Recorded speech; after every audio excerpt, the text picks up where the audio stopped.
The Jewish Week on JN1.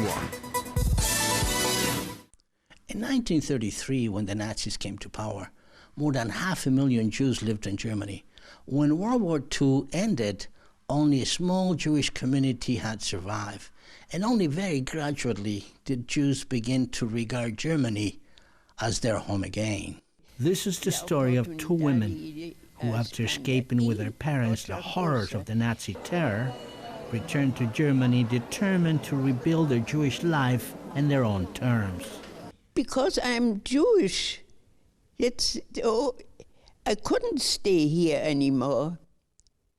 Every now and then, most of us are stunned by powerful memories of our past. Memories too painful to remember, we simply choose to forget.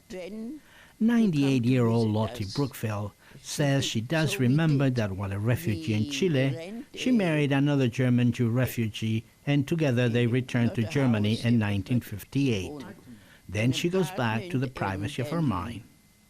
While for some, painful memories are forever locked in the intimacy of their minds, for others, the experiences of a life lived in many countries become bestseller books and Hollywood movies. I started writing books rather late in life. I'd been a journalist or an editor all my life. And when the paper that I worked for, when it went bankrupt, that was 88, then I said, now I want to realize my dream and I'll write a book. I didn't dream that it would be a bestseller, the first one I wrote. That was Nowhere in Africa. And when it came out, it was a very, very great success. It was made into a film.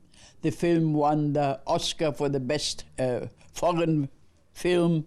In 1935, the Nazis had taken away the citizenship of Jews living in Germany, so they had no papers and no passport. They were in fact people of no nationality, with no official name, no home, and no country. He knew that we had to leave. He felt that our lives were in danger at that time. It was 1938. And there was nowhere where we could go. You couldn't go to European countries very well at that time. And America would not take us, the States. Then when we arrived in Kenya, I remember everything. It's a funny thing. By the end of World War II, Stephanie had fallen in love with Kenya. And by then, only very gradually did the Jews begin to return to Germany, among them the Zweig family. Well, you know, it wasn't I who wanted to return. I would have stayed on forever. I had the feeling that Kenya was my country. But then I knew that my father would never be able to earn his living in the way he wanted to earn his living. And I had the feeling he had to go back. The Jews who began to return to Germany were often treated with hostility from the non-Jewish population.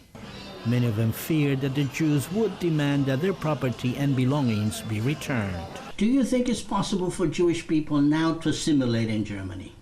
Not completely. I wouldn't even try. Why? Well, you can't really forget what's happened. What makes me, what frightens me are the people, are the so-called Philosemites. You know, that the minute they see you or they hear that you are Jewish, they don't know it in the first place. They tell you how much they like the Jews. And that, for me, is a form of anti-Semitism. Nobody in England has ever told me that they like Jews. But here in Germany, the people will always say things like that. There are 6 million stories of the Jewish Holocaust tragedy. This has been one of them. Wilson Ruiz, Jewish News 1, Germany.